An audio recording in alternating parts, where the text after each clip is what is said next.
Rise for the Pledge of Allegiance and remain standing for the invocation.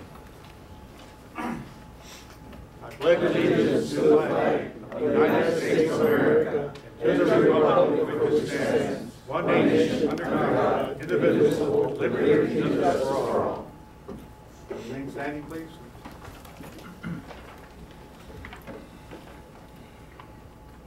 Heavenly Father, we come before your presence this afternoon, Lord, asking you, Lord, for wisdom and knowledge, that your perfect will be done here in Nogales, in the Santa Cruz County. Heavenly Father, we also want to pray for our uniformed men and women, Lord, that you protect them of all harm, wherever they're at, whether it's abroad or locally, Lord, that you will protect, that you send angels to be with them. Heavenly Father, we also pray, Lord, for this nation, for this state, for the city of Nogales, Lord. Regardless of the danger and all the things that are coming against us, Lord, that your provision will never depart from us, that your mercy would always be at our right hand. And Heavenly Father, that your peace will be in us. Give us the knowledge, give us the wisdom to discern the times and understand, Lord, that in such a times like this, we need you more than ever. In the name of the Father, the Son, and the Holy Spirit we pray. Amen. Amen. Thank you. Pastor Lopez, thank you very much for the invocation. You may be seated. We have call to the public. I guess we have Chris Pantoja, Anke Insulza. From AYSO.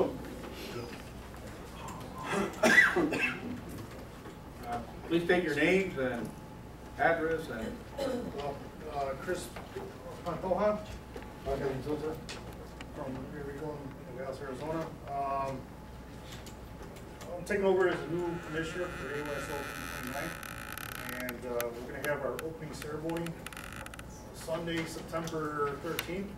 And we would like to officially invite you, the mayor, to attend from 9 a.m. to about 11 or to noon on Sunday. And we'd also like to have an opportunity here with the past administration, with Mr. Guarino. We started talking on some talks about possibly expanding fields or looking for new fields for AYSO. Now we have limited fields, and there were some discussions of possibly some parks at the end of Monte Carlo and at the end of Baffert Drive. There were some also talks about Palador course, driving range, possibly making a field. And also, we would like to, we were talking about the possibility of having lights up on the Hohokum field, up on top. So we'd like to bring that up to the city, and like to continue these talks and see if there's any possibility what we could do to improve the city fields for AYSO. Thank you for bringing that. Thank you, sir. I'm glad Mr. Pantoja is taking on the RC position for AYSO, and I would like to thank the city and everybody. I think it's for 6 years. Commissioner, thank you, Mr. Chakov and everybody, and hopefully someday we'll get those fields for AYSO.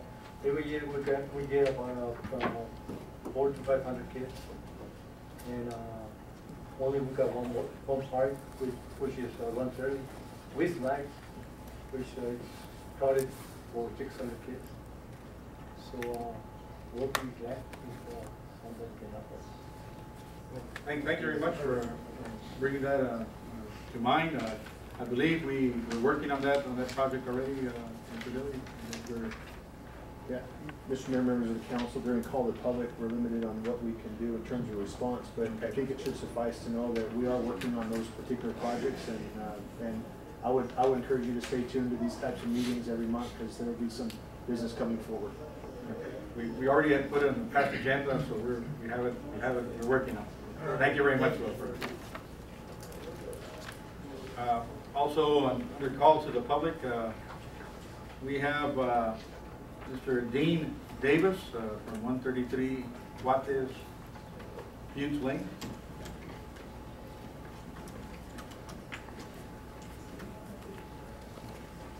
Mr. Mayor, council members. I'm here to express my support for an agenda item this evening for the foot golf or soccer golf at the Peladuro Golf Course. I think it's a great idea, both for family involvement in surveying the community, both Rio Rico and Nogales. Those people that didn't support the foot golf were all for Frisbee golf in conjunction, and candidly, I think both could take place in conjunction at the same time. So minimal maintenance as compared to a regular golf course. A great way to market our community as another facet for the community, and for what it's worth, I'm behind it all the way. And even though I'm not a Nogales resident, if I can offer any assistance in materializing it, I'm there for you. Thank you very much, David. Thank you. Thank you very much. Appreciate the opportunity. Going to line 5, communications, A, presentations. Number 1, we have a presentation and discussion and possible action regarding a US FGA certified foot golf course concept on the Peladuro property. And we have today to make a presentation, Dr. Guevara. We appreciate you being here today. Can you fill us in and explain to the council and the public what foot golf is all about? Thank you for the opportunity. Thank you for the opportunity to speak to you today on a very important project. I want to talk to you about an asset that we have, and just briefly I want to do a couple of things. I'm going to introduce, first of all, I want to make sure that it's understood and for the record that I have no financial interest in what I'm about to present to you. This is a project that I am trying to spearhead for the city of Nogales, the citizens of the city of Nogales, and the county. I have no financial interest in operations or any of what I'm going to present to you. But basically what we have in Nogales is an unappreciated asset. As you know, Meadow Hills Golf Course has been dead for 4 or 5 years. It was a green park at one time, and now it's no longer available. We recently experienced a great deal of success with the Little League tournament. We had people from California, Hawaii, Alaska, and I saw that the hotels were full, Nogales was on the map, people bought gasoline, they bought food, restaurants were happy, everything was going well. And I wonder why we cannot continue this with other sports. And so I happened to be introduced to this new idea, and I have to give my wife credit for introducing me to the concept of foot golf. And it's a sport I actually played this weekend, which was very fascinating. So my presentation is the resurrection of Meadow Hills Golf Course. And as you know, Nogales is experiencing a boom in construction and business activity. More warehouses are being built, downtown is experiencing growth, Bowman Hotel project. It has served as the seat of the Little League tournament, which is a great success, and we need more economic activity. So local businesses and outside investors are investing in Nogales. And I think it's time Nogales invests in itself. There's no reason why we can't put some of our assets to work, increase employment, improve and augment tourism, and make life for the local citizens even better. So enter foot golf. Basically, this concept was introduced to me, like I said, by my wife, and it's basically playing golf with a soccer ball. A lot of advantages to foot golf. Compared to, well, let's just say that golf itself has experienced a decrease in participation. Over the last 4 years, more than 450 courses nationwide have closed down. You can blame the economy, the fact that it's a very difficult sport to play. You need a high degree of skill to be any good with it and still stay sane. And as you all know, you can get really frustrated with it. Even professionals throw their clubs in the water and so forth. You've seen pictures of that. I don't have to remind you of that. And it takes a long time. It takes 5 to 6 hours, depending on how much you play. Now society is demanding that dad or mom or whoever plays golf spend more time with the children. Well, enter foot golf. What are the advantages of foot golf over playing golf? Number one, everybody can play it. I recently went to the 49ers Club and played a whole 18 holes in about 2 hours. And there were There was one golf player, because in this course you can play both golf and foot golf. There was one golf player, but there were 5 kids playing foot golf ahead of us, 2 behind us, and another family right behind them. So it's quite popular. We're hoping that we can get a voice call from Mr. Ramon Estevez, the Western Division co-director of the United States Foot Golf Association, to tell you a little bit about a particular golf course called Shinaika in Indiana, who was going under. They introduced foot golf and they brought up their income by 5-fold. So we'll talk a bit about that. Anyway, everyone can play. There are no special skills required. It's inexpensive. It's a family affair. Mom and Dad can play. Grandpa can play. If I can play it, an old geezer like me, anybody can play it. It's a recreational activity for every member of the family. Provides an income stream for the city of Nogales. Promotes tourism by hosting tournaments. The idea here is that we can turn Meadow Hills into a flagship foot golf course for the entire nation. Provides jobs. Meadow Hills is a foot golf course that would serve as a green park for the citizens of Nogales and Santa Cruz County. What is the process to make this happen? Mr. Ramon Estevez, the Western Regional Co-Director of the U.S. Foot Golf Association, is willing to provide a free consultation on the feasibility of this project. His only request is that we cover or reimburse him for his travel expenses, approximately $750. He would come in on a Friday morning, spend Friday and Saturday night with us, and spend all day, afternoon on Friday, Saturday with Mr. Bachiller and myself, and then Sunday he would go back home, and then probably provide us with all the information that we need. He will spend a full 2 days inspecting the course and making recommendations. Please note that this project is realized, the Meadow Hills Foot Golf Course would become a flagship course that would promote tourism, because we could be the seat of statewide tournaments and nationwide tournaments. Remember, foot golf is very popular. Started in Spain, moved to France, went up to the Netherlands, then England, and it spread from there. There's over 250 courses that have been established in the last 4 years on foot golf, and it's a growing sport simply because it's extremely popular. All you have to do is go to YouTube, type in foot golf, and you can watch a lot of videos that really are promoting the sport, and it's really a delightful sport. Easy to do, and I say right here and now that it's so popular that I got a call from Time Magazine about a proposed project, even before it was published. Apparently somebody in California let them know that we were interested, and they called me concerning this project.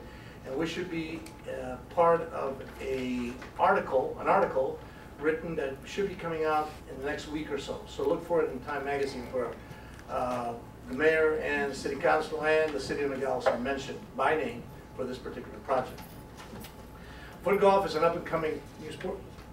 Oh, Mr. Estevez is on the line. Can you hear us, Mr. Estevez? Yes, I can. All right, please. Apologies for the technical difficulties there with Skype. Please go ahead and make your presentation. This is a perfect moment. Perfect. Do you have any specific questions from the council there, or the group? Right now, we would like for you, if possible, to give us the experience of the Shekinah course in Indiana. Yeah, to expand on that, that is the first foot golf only facility in the United States. Actually, there's a second one opening, and that location is in Indiana. And there's another one opening in the spring of 2006, Kickmaster Foot Golf Course, which is following lead there from Shekinah. In a nutshell, Shekinah was a golf-only facility, and over the last few years, it has seen continuing negative revenues. And in 2015, the gentleman there converted fully to foot golf, so it's now a foot golf-only facility. And in just 1 year, he's seen his net revenues increase 4 to 5-fold in just his first year. That is due, part of it is due to maintenance. Obviously, with the golf course facility, there's a little bit more maintenance on the golf putting greens and whatnot, so he's seen significant savings in that area. And then on the rounds, he's up, I want to say 20% at this point. So year over year, even his actual rounds are up. And the part he's excited about is with literally no marketing expenditure. There was an article in the local paper, and he's had a Facebook page. He actually only recently, within the last 2 weeks,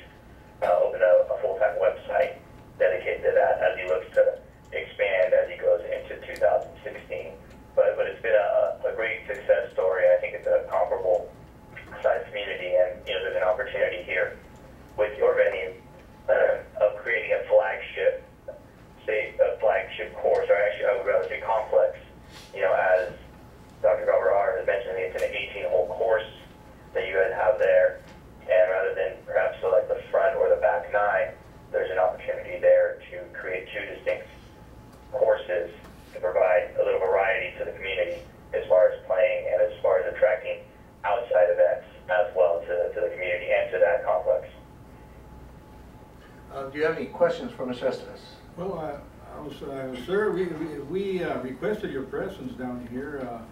Would you walk through the course and give other recommendations? We've been thinking of maybe also having like a family park there, which maybe could be incorporated with that, and maybe some extra holes where they could have free practice, the general public going and maybe having a putting hole or just a...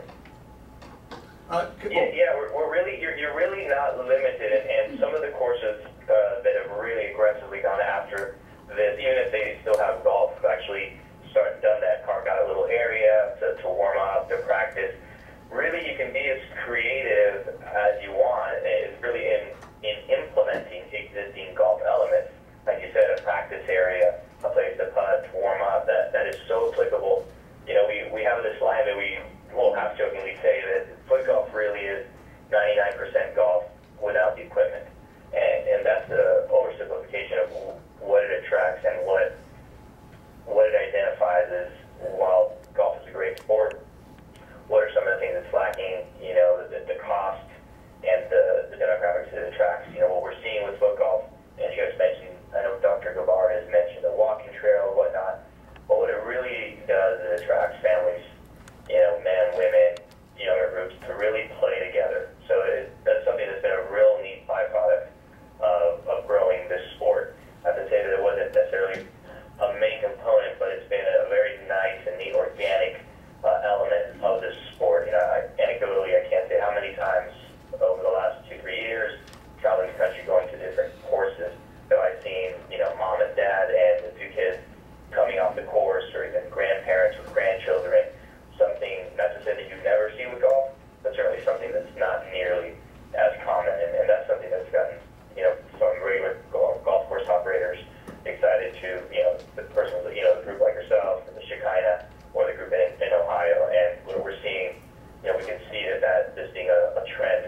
And actually, to add to that, there's actually a course in Dallas that just closed. It was an 18-hole golf course just north of Dallas, and they are looking to reopen as a foot golf only facility as well.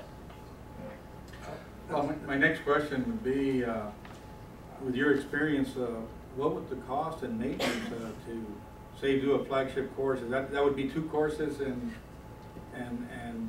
the maintenance of them for a year. Roughly, what would we be looking at?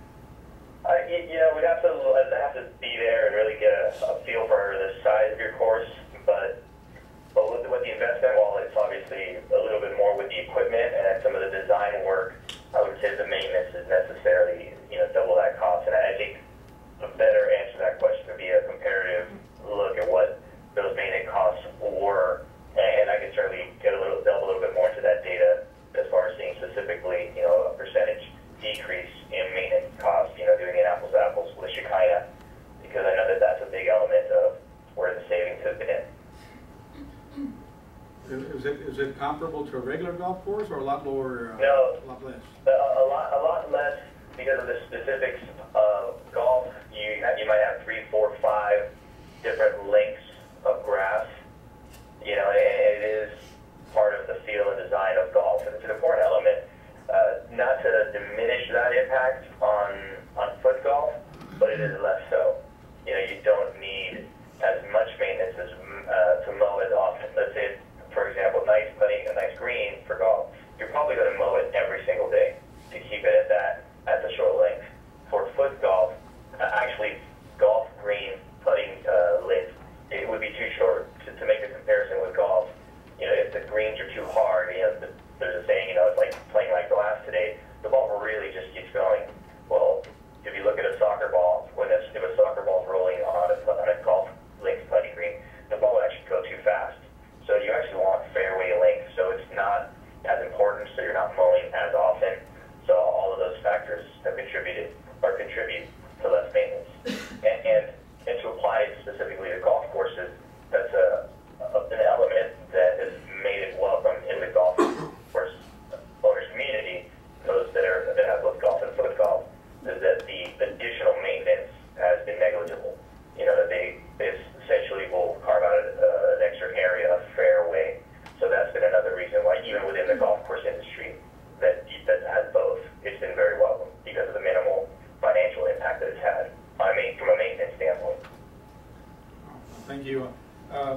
last question from my part is that, I guess they put up here in writing that if we got you down here, you're only asking for to cover your expenses coming down here and flying back, which is about $750?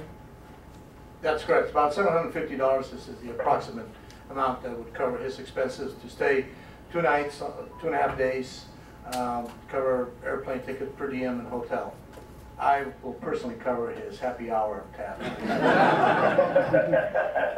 Okay. That's a secret deal we have. Just wanted to clarify that. I just want to make sure that there'll be no alcohol involved in the ticket. Right,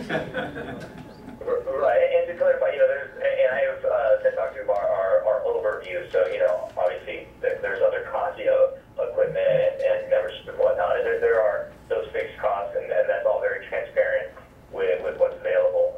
But that initial visit, absolutely, we're excited about the possibility of having, flagship complex and continuing to grow the sport. This is a very unique opportunity, and we're at a place that we didn't imagine we'd be at so quickly. We envisioned maybe 5-6 years down the road there might be someone that wanted to do a foot golf only facility, which we joked over happy hour drinks, and now to see, possibly the second one already is pretty exciting. As you can, and Mr. Esteva says, we have an opportunity to be a vanguard. We're always following somebody's ideas. I mean, there's a reason now we could be the second course, and now we'll have essentially 2 courses, and we can therefore be a flagship complex. I think it's an opportunity for Nogales to move forward. Remember, this is an enterprise that will produce income. People will be charged. It's not a free situation. People will be charged, and hopefully it'll make money. Shekinah in Indiana is making money, and there's no reason why we cannot make money. We have a great advantage over Indiana, our weather. They have very rainy and icy days where they can't play. We can play, 98% of the time, except for that day that it snows here in Nogales. And I may even try it then. Anyway, so I'm getting back, and I thank Mr. Estevez for being so patient with our technical difficulties. But as you know, as I said before, it's an up-and-coming sport, and I think it could become a mecca for the sport nationwide. We have the weather, and we could advertise it as a flagship course that is sanctioned, approved, inspected, and sealed by the United States Foot Golf Association. It would also include, in my opinion, an urban trail, which Mr. Ehrman recommended, and I give him credit for that recommendation, where families, if grandpa can't kick the ball, he can certainly walk the trail and watch his kids and grandchildren kick the ball. And it's a project that would benefit all the citizens of the city and the county. Therefore, I request that the mayor or whoever is the appropriate person make a motion and approve the travel expenses for Mr. Estevez so he can come down and give us a jump start on this project so we can talk with real figures.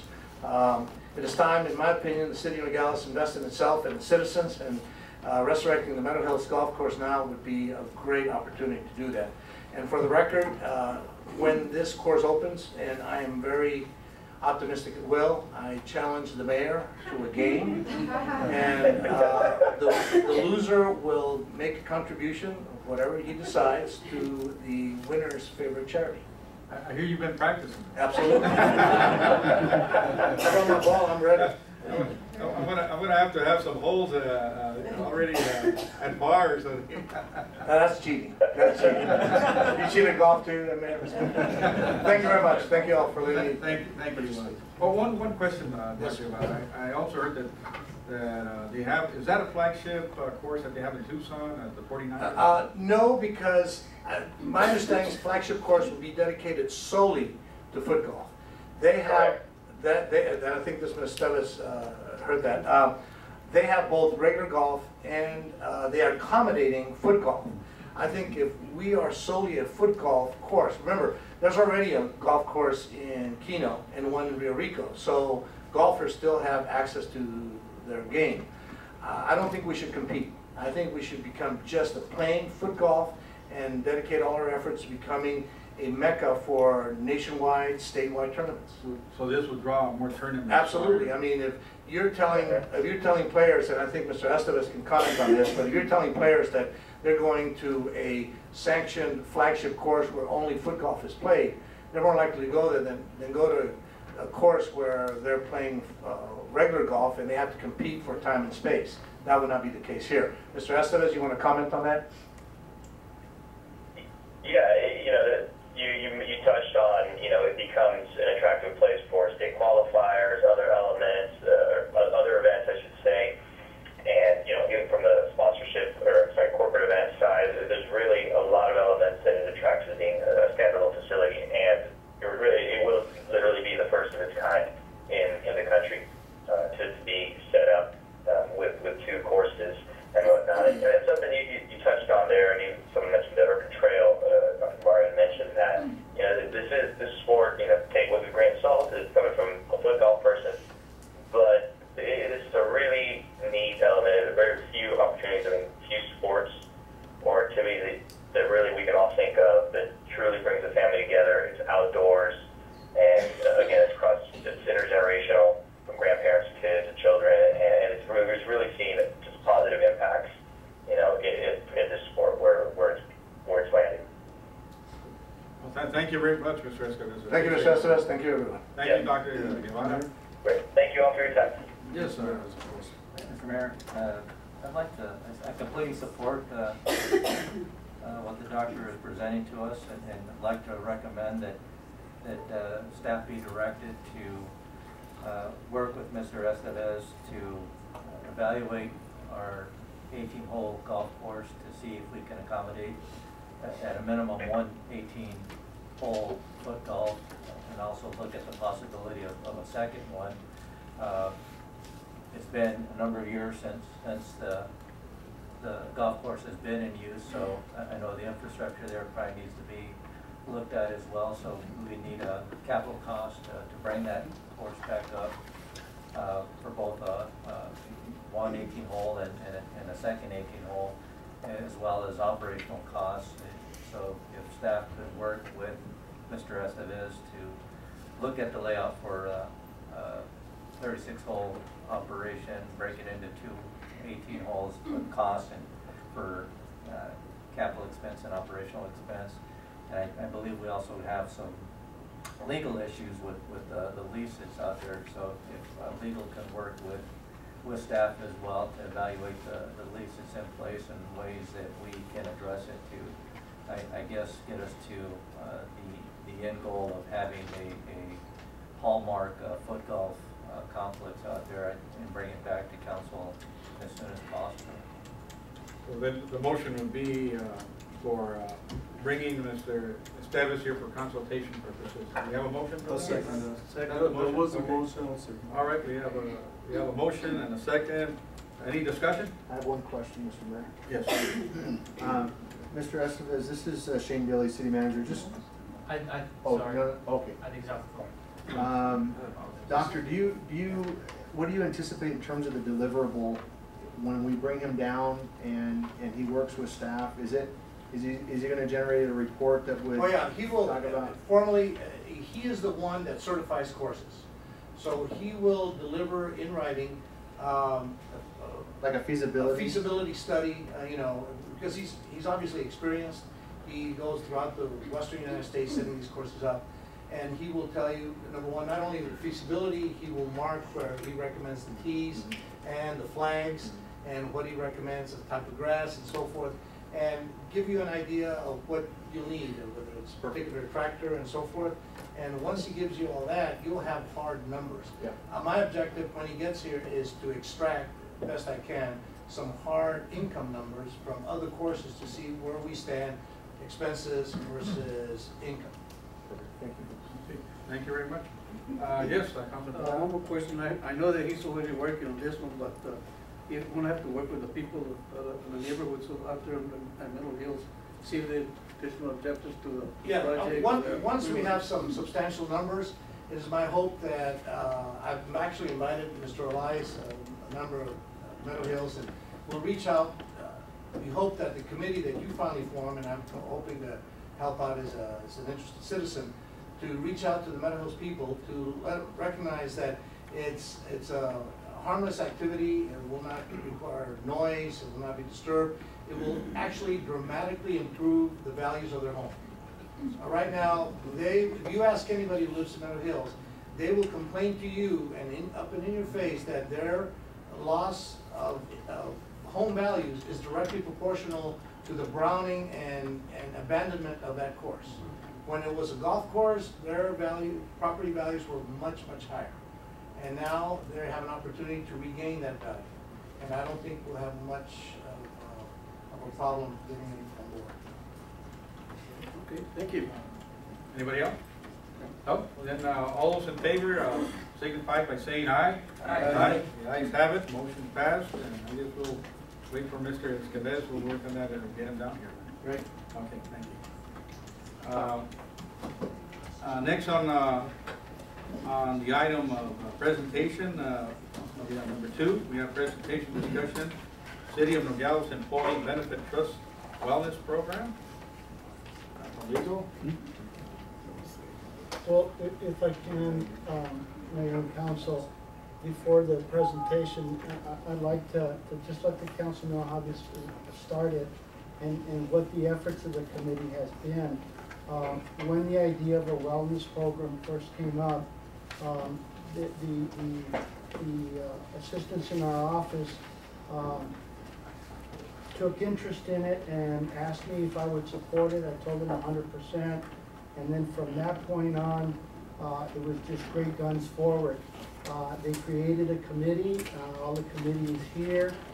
They've been meeting regularly, and you're going to be impressed with the work they've done. They're really to be commended for it. This is all volunteer. It wasn't mandated by anyone. It wasn't requested by anyone. This committee did it all on their own, and you'll see what a benefit it's going to be for the city. I'd like to, I forgot to mention one thing because we had another person here that was going to speak, and just to let him know, it's Mr. Marcos Cayanes, I think it is. Cáceres, okay. They put an L instead of a, yeah. Okay. But anyway, Mr. Cáceres, if you'll wait right after this presentation, you'll have the opportunity. Appreciate it. Thank you very much, and thank you for bearing. Thank you. Good evening, Mayor and Council, and everyone present. We're here, the Wellness and Prevention Committee, to update you on everything that we've been working on. Well, the committee is here. I believe most are present. If you could stand, please. Okay, this is our committee. Does that include me? Okay, well, our committee meets regularly on Tuesdays at 10:30. We got together, brainstormed. We had decided a survey would be a good idea. And, well, this is our program. Sorry, there's the committee members. And we decided that a survey, something simple for the employees. We had a very great response, 92% responded. Said they were interested in participating and receiving health and prevention education. After that, we drafted the employee packet. This was a draft. Data, numerous information, extensive research. Worked hard to put it together, and this was our packet for the new program. Before the packet came out, we did attend a meeting with empowering employee well-being training in Tucson. Our interim HR director, Julie, provided information as far as the training, and most of the committee members were able to attend with the support of their superiors and this financial support from the city attorney. We went to Tucson and attended the training. It assisted in the promotion of health and prevention programs, so it was very beneficial.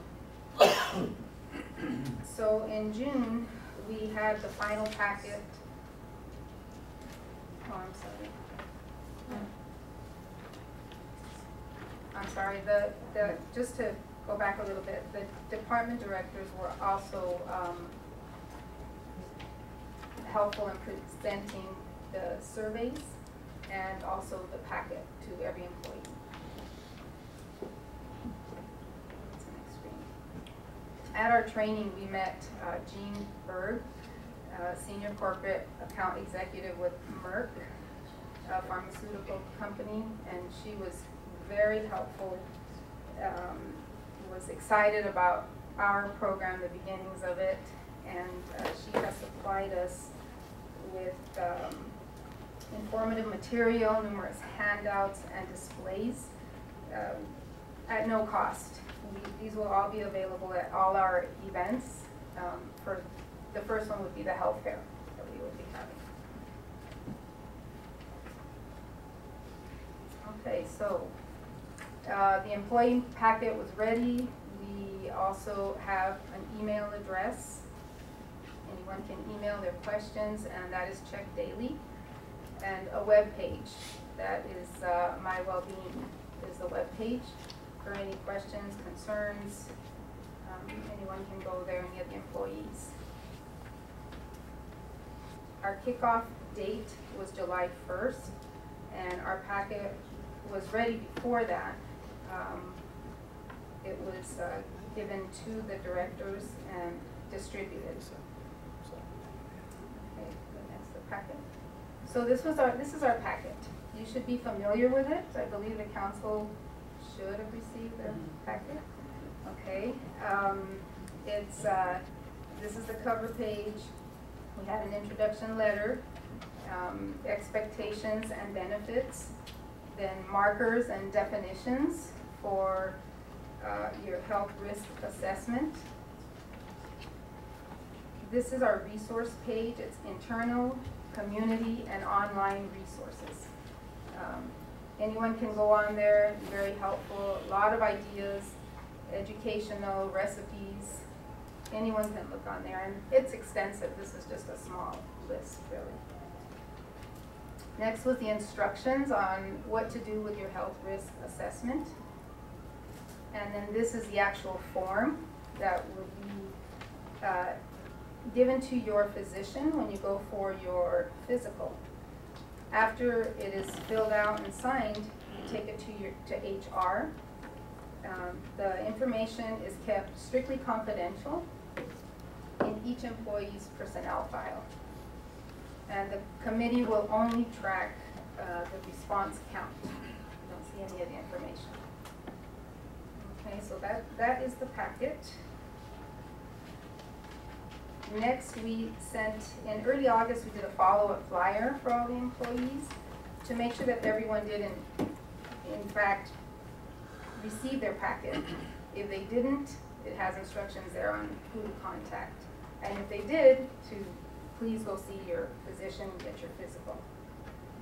Also in the flyer, it was promoting the immunization awareness for the month of August. A free immunization clinic, and then a little reminder that the health fair is coming up. On August 7th, there was a very nice article printed in the Nogales International, and we encourage everyone to read it. We did, in fact, have the clinic on August 26th, which was last week. All the immunizations were available for employees and their dependents at no cost. The Employee Benefit Trust is the one that funds this clinic. A total of 51 flu shots were given that day. I know the number seems low, but it's actually more than last year. So we're getting to everybody. There will be an additional opportunity to get immunized at the health fair in October. On August 26th, the same day in the afternoon, we met with Emily Coyle, the director of the Employers Health Alliance of Arizona, and Mike Letcher. He's a president and CEO of Bridgeport. They came and spoke to us. They were very excited about our program and couldn't believe we had done so much in such little time. They offer a membership to the public and private entities. They're an employer-driven nonprofit membership organization, and they're the only employer member health coalition in Arizona. At this time, we are not able to obtain a membership as we do not have a budget. However, the Alliance does provide free trainings to members and non-members. So we will be taking advantage of that opportunity. And so that, up to date, that is what we have done. And Mr. Larriva will speak to you about future events. Thank you. Thank you, Julie. Julie was bringing us up to date from March to now. I think we've done an outstanding job helping out. We've had the support of the council and support of the department heads. And it's about everybody participation. And everybody's health is within their grasp and their control. All we're doing is trying to provide a resource to continue that. In the future, we plan to continue to supply a monthly newsletter. The newsletter should be similar to the letters that we sent out in August. There is many different topics that could be highlighted each month. And as a reminder that we probably already know, but hopefully it'll be in the forefront of everybody to look at their own steps to their own healthier you. That's what we're all about. A healthier workplace, a healthier employee, and a health more productive for everybody. And participation with the community is limitless as well. If we participate in activities of foot golf, or upcoming recently is going to be the night out, and then we're going to have our community employee annual health fair, and their committee members are always going to be on presence. As much volunteer time as they've given, they've also opened the door if anybody wanted to ask them questions directly. And very crucial with Joe putting up the website, answering a lot of questions as a bulletin if anybody misplaced their packet, and or an email that is checked every day. So if anybody has an individual question or a specific thing that they would like to address or bring to the table, that email is up and running and checked every day, which again goes back to the timely manner of our efforts that we've been putting in to be able to respond to every individual needs when they need it. And their health is today, it's not tomorrow. So hopefully they can look at the HSA and make their appointments and look at their health again today, ultimately lowering the premium cost and their health cost, and be happier in that regards. Mr. Machado gave us a very fantastic, I think, introduction. He has been very instrumental in the legal department to support us, as we all know that we have no budget. As we all know also, we have our own habits of how we take care of our own health. It is known and has brought to us with our trainings that incentives do help bring to the attention if there is people that could get a reason for looking at their own health that would probably spur their interest and get a quicker reaction. Being that we are with zero budget and being that we're not asking for any budget, we're just asking for them to invest in themselves, we have been brought to our attention to look at the options of incentives. Incentives are nice, are cool, and they do bring action to the forefront. Otherwise, it gets left on the coffee table for tomorrow. And tomorrow sometimes is too late. And that's what we're all about, health and wellness prevention. It's not going to cure anybody that's sick, but it's going to help prevent them from becoming that, in that status. I don't know if you want to answer questions today. Are you going to say anything? You know, Ken or Carmen or somebody, you know, address, if you would please, what the purpose of the program is, what we're trying to do. Well, this was, I mean, the purpose of the program, the main purpose is, of course, your health. And we as, you know, as a city, if you feel good, you're gonna do great. You're gonna work better, you're gonna have a great attitude. That goes for anyone.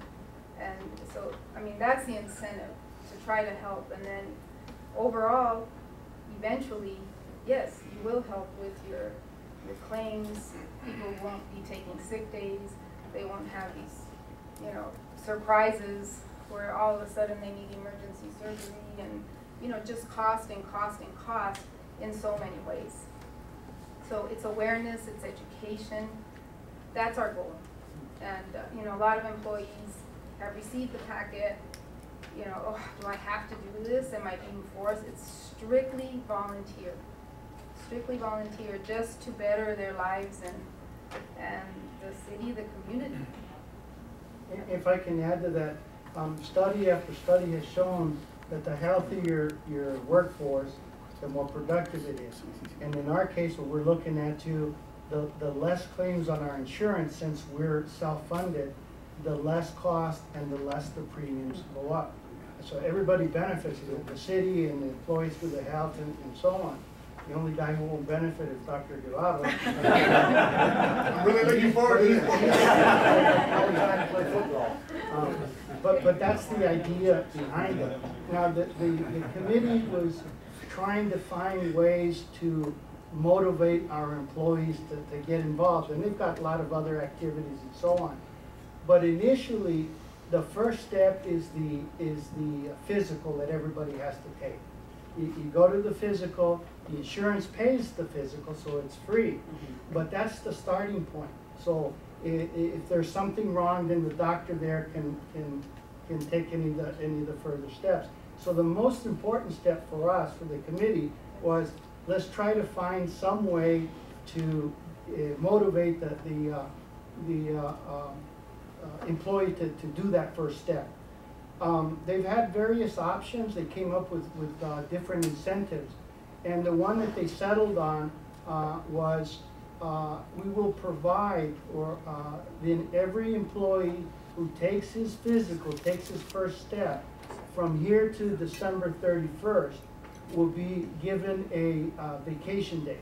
And that vacation day will be added to his regular vacation to be utilized in accordance with our policy.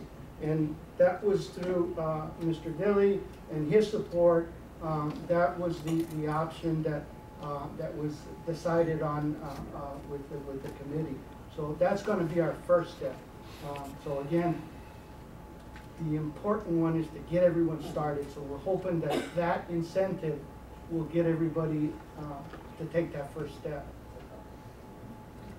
With that, we hope the department heads will also take the first step and lead by example to get that role. And they've been very instrumental in passing out the information to each and every individual. If I could jump in on that, the incentive wasn't just cleared, through my office. It was rolled out to the department heads, and it comes in the support of all the upper management in terms of getting it done. So, I think we all recognize that every industry has certain stress points, and we all feel it as employees, whether we're working for the city or a different employer. Everybody feels stress in their life, and that stress can become toxic if you don't recognize it and treat it. And exercise, paying attention to your own personal health, knowing where you're at, being in tune with those signals is very, very important. So this whole wellness effort is part of what we can do as an organization to help bring that awareness around. Mr. Mayor, I think this is extremely important because I'm going to give you some sobering facts from the medical point of view. What is the #1 nation that has the highest diabetic and cardiovascular problems in the world? It is Mexico. It's not because they're Mexicans, because they have the worst diet in the world. That is two biggest culprits, tortilla de harina and fats, lard, and sugary drinks. They're having that big Fanta with doctors in the middle of the day. That's the worst thing you can do. This program will identify silent killers that are really lurking among us. I see them every day. Hidden diabetes, hypertension, smoking, and obesity. Not to mention anybody in here. I was going to volunteer, Doctor. I'm just telling you, those 4 things are killing all my patients because it leads to diabetes, heart attacks, strokes, and dialysis. And I see it every day, needlessly. When you ask them, well, what do you eat? They eat tortilla de harina every day with a Coca-Cola for lunch and supper. This stuff kills us, and I think programs like that will make you aware that you can't do that and expect to live past the age of 60. So I greatly applaud programs like that. Needless to say, yes, there will be some prosties involved. But the key thing is the diabetic, the hypertensive, the obese patient, and the one with renal failure, and the smoker. If you can stop smoking and diabetes, you can live an extra 20 years.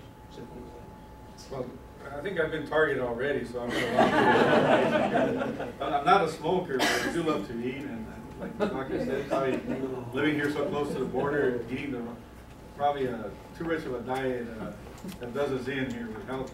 But I've been attending some of the meetings of health and wellness, and I'll tell you that benefit. It's changed slowly. My mindset has been, I'm more aware now. You know, sometimes I still splurge a little, but at least I feel guilty about it.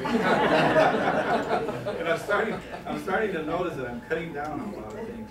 I'm hoping that by the end of the year, you guys will notice maybe a 20-pound lighter mayor. But that's what I'm aiming for.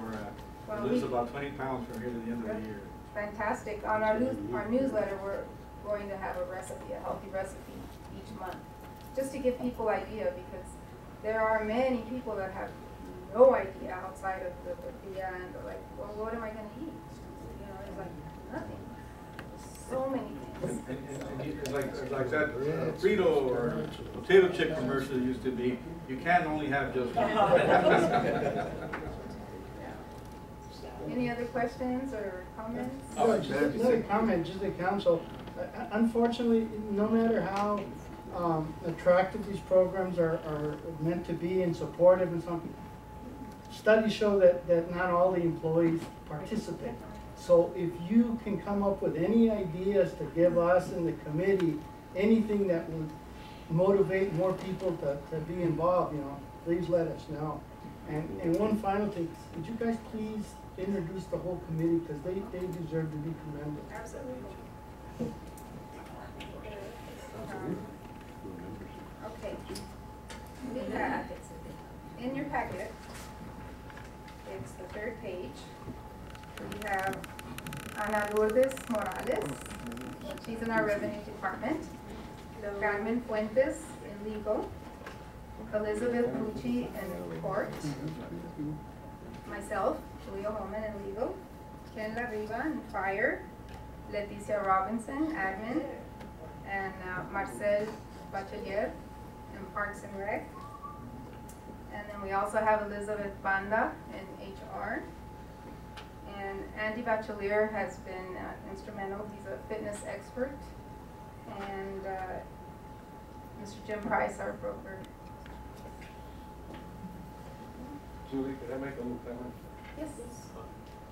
Ken Larry was the one that got this whole thing started.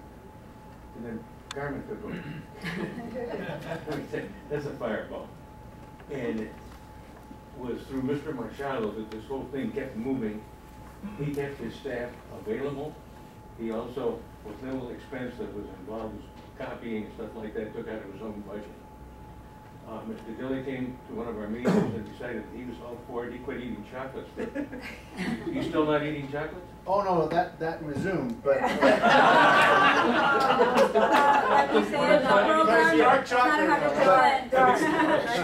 But to my defense, it's in smaller portions. There's moderation.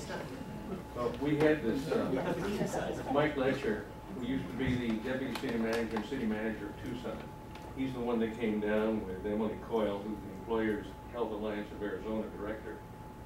They looked at what this committee has done, and what Carmen put together as a history of it, and said, my God, it takes everyone else 2 or 3 years and they have to spend a lot of money. Maybe we should join you. Yes, I did. That was exactly what they said. So this is a very well-planned thing.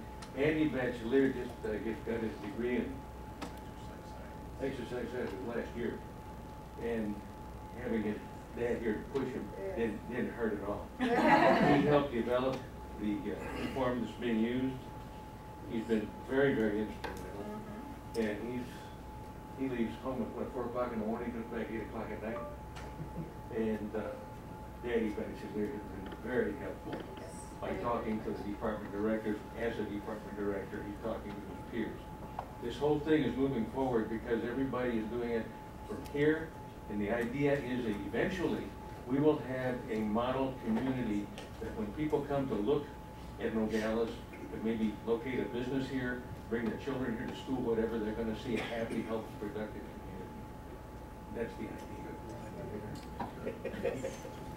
Do you have any more questions for the council? No, I just want to congratulate the whole group. Did a great job. Really Thank you.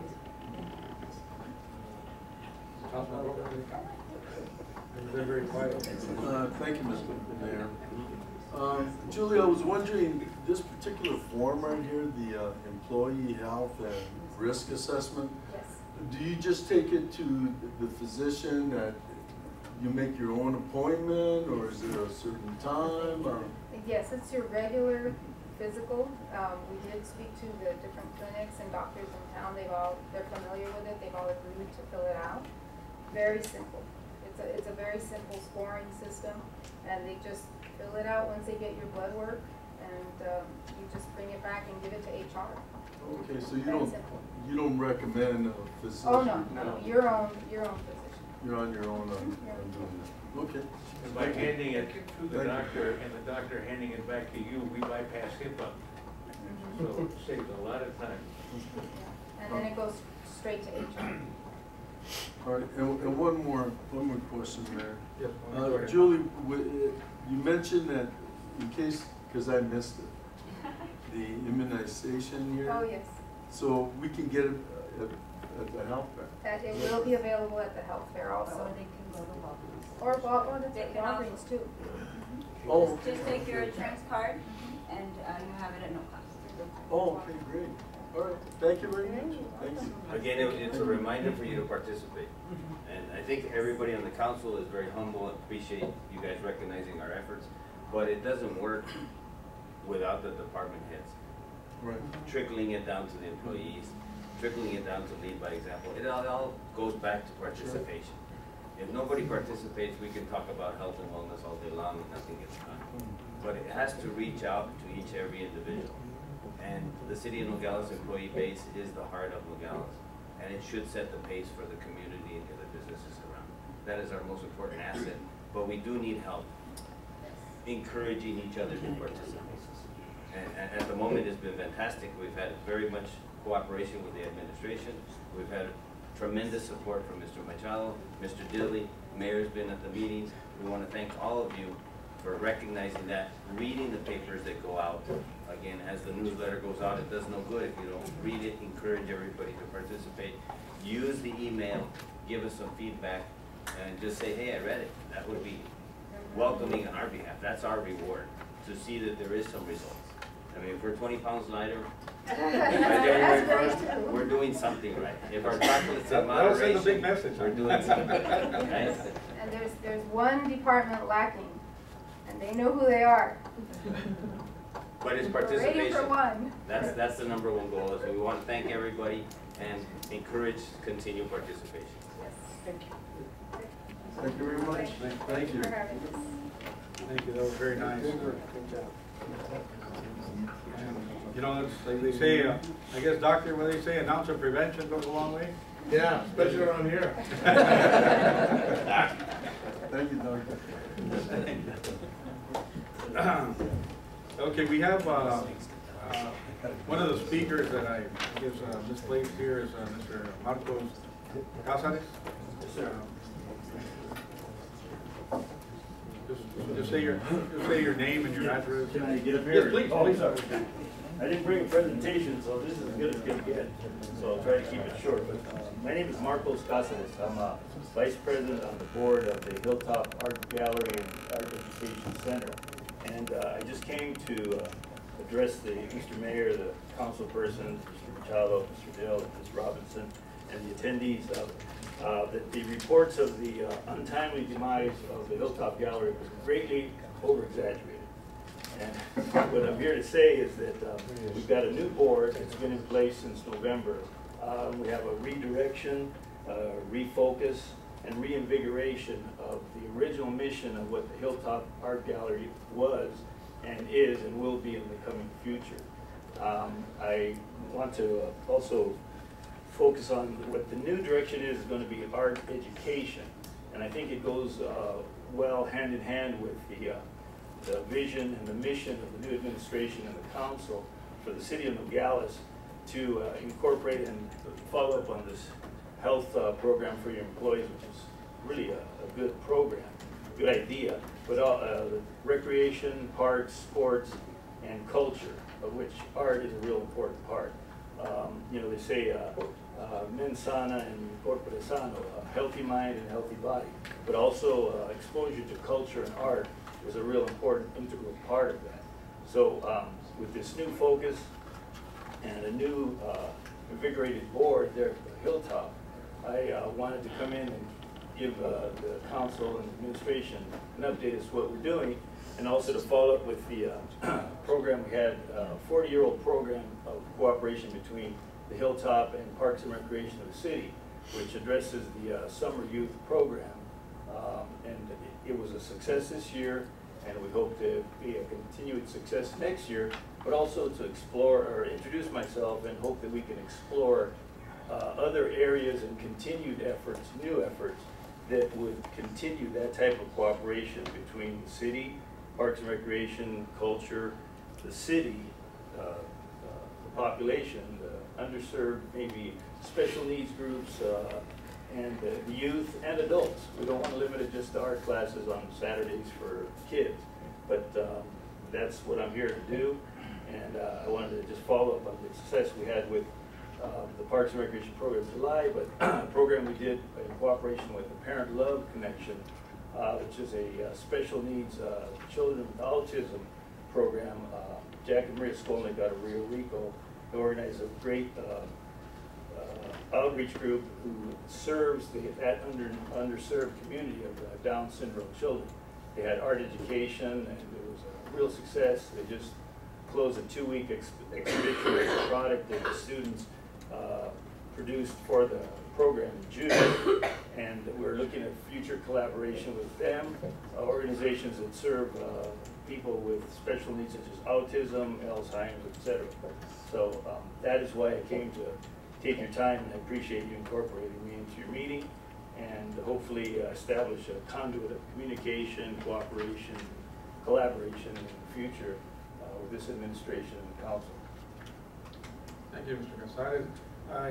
One of my questions is then, you're going to kind of advertise it more to the public in the near future about what you have to offer? Yes, sir. Thank you. And, well, it's important. We just finished also, we inaugurated a cooperation exhibit of our permanent art collection from the Hilltop with Cochise Community College. That was inaugurated by Sue Nielsen before she retired, and she was real adamant about getting started. And we got it done, and it's there. It's going to be an exhibit that's going to be there for 6 months. As a continuing thing of maybe as one exhibit per month that we have of the gallery winds down, to move it to Cochise Community College to give it more exposure. But I wouldn't want us to limit it to Cochise Community College, the site there, Hilltop Gallery.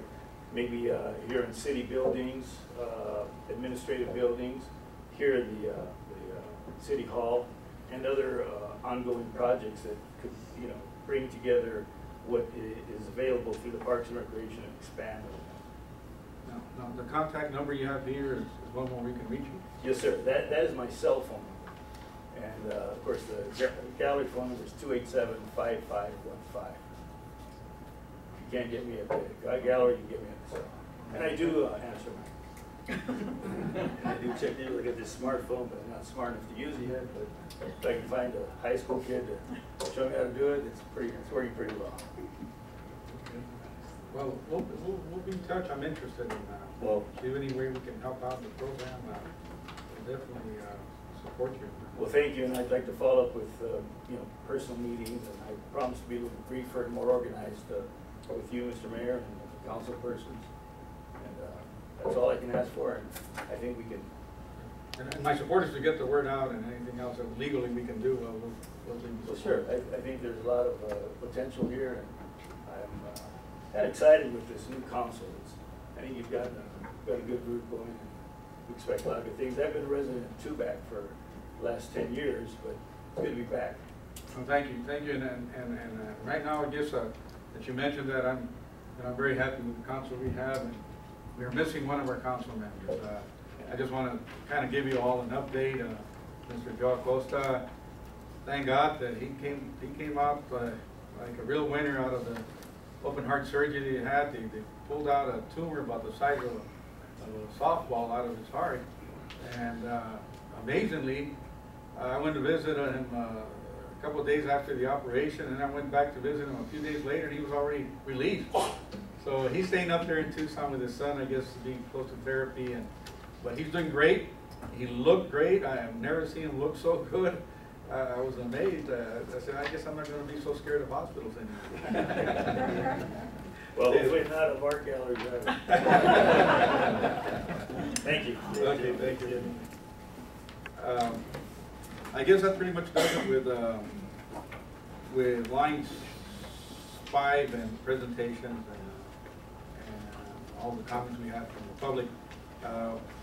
I guess before we go to executive session, I know we need a motion. Is there anything else? I think there was an item we needed to take off on discussion items number 7 and line 7, number 1. Discussion possible direction regarding the maintenance and solution to the industrial park. I'd like to remove that and place it on executive session. If I have a motion.